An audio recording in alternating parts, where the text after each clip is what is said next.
1878. Little Joseph was born in December in the town of Gorey, Georgia, to a cobbler and a maid. He was the third child in the family, but his brothers had died in infancy. 1889.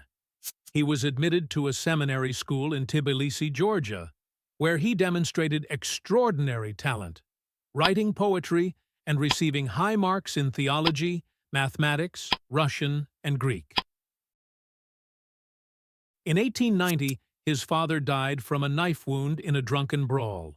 However, some historians claim that the boy's father was the famous explorer Przewalski, with whom Stalin indeed bore a resemblance. Others suggest he was the son of a Georgian prince who sought to help by sending money to Stalin's mother for his upbringing. From 1899, Stalin began engaging professionally in revolutionary work, participating in attacks on banks to obtain funds for the Communist Party.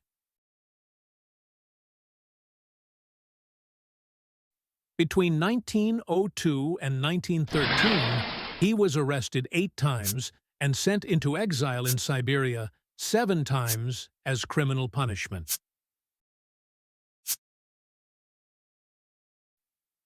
1904. He organized a grand strike in Baku, which escalated into street fights with Cossacks and the police, eventually leading to a settlement between the workers and the oil industrialists. 1906. A young Stalin married Ekaterina Svanidze. A year later, she gave birth to their first child, Yakov. When the boy was only 8 months old, she died of tuberculosis at the age of 22. During the funeral, the 28-year-old Stalin did not want to say goodbye to his beloved wife and jumped into her grave, asking to be buried with her. 1907. Stalin traveled to England for an underground communist congress, led by Lenin. The main goal was to discuss plans for bank robberies in Russia to fill the party's coffers. In London, dock workers nearly beat him, mistaking him for an Indian. In January 1913, a man stepped off the train at Vienna's North Station. Described as short, thin, pockmarked, and with large peasant mustaches, he carried a cheap wooden suitcase. This was Stalin, traveling under forged documents. He arrived to meet Lenin while evading the Russian police.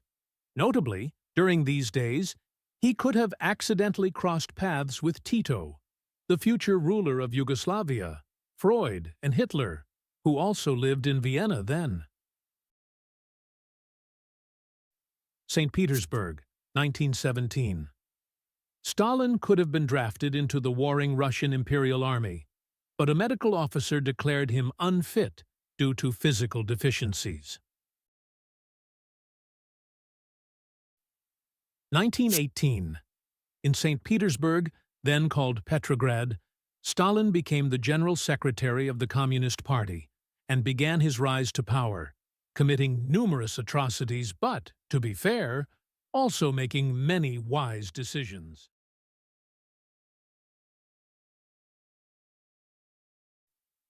1919. The defense of Tsaritsyn. An open conflict between Stalin and Trotsky led to enormous, unjustified losses among the Reds. Kremlin.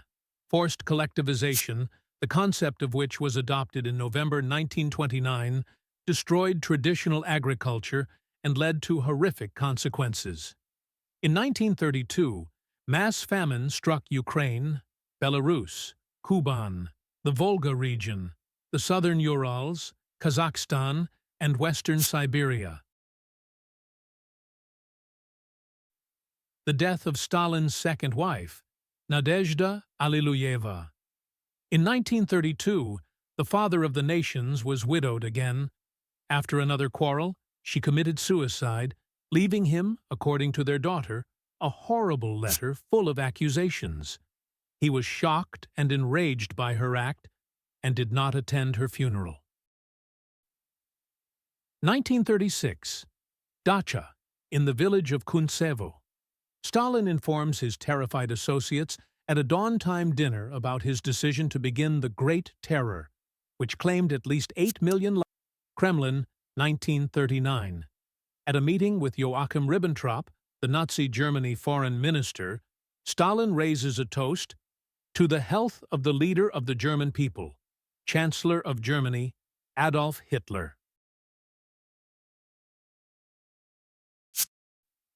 1941. He takes the military parade on Red Square, Moscow. Immediately after, the troops head to the front, which was, at that time, only 70 kilometers away. Only about 10% of these soldiers would survive. Kremlin, 1943. According to legend, the Germans proposed exchanging his captured son Yakov for their field marshal Friedrich Paulus. Yes, in those years, the sons of rulers didn't stay behind the lines. But Stalin didn't take the opportunity to save his son, stating, "He won't trade a field marshal for a soldier." 1943. The Tehran Conference. The decision to open a second front is made. Stalin utterly charms President Roosevelt and gifts many bottles of expensive Armenian cognac to Churchill. Otto Skorzeny, Hitler's chief saboteur, organizes a failed assassination attempt on the three leaders.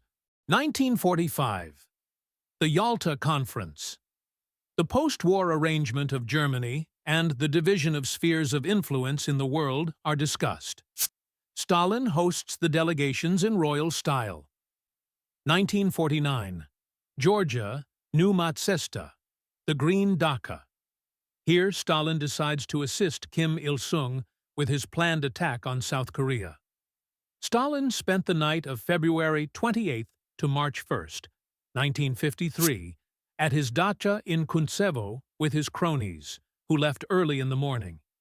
He went to his office, lay down on the couch, and had a massive stroke. In the morning, his guards became worried when Stalin did not come out of his room and called the members of the Politburo, those close to Stalin. Doctors were summoned, but Stalin did not regain consciousness despite their efforts. Over the following days, the Politburo members regularly gathered to determine who would take the leadership post. After several days of suffering, on the evening of March 5th, the Great Red Dictator finally died.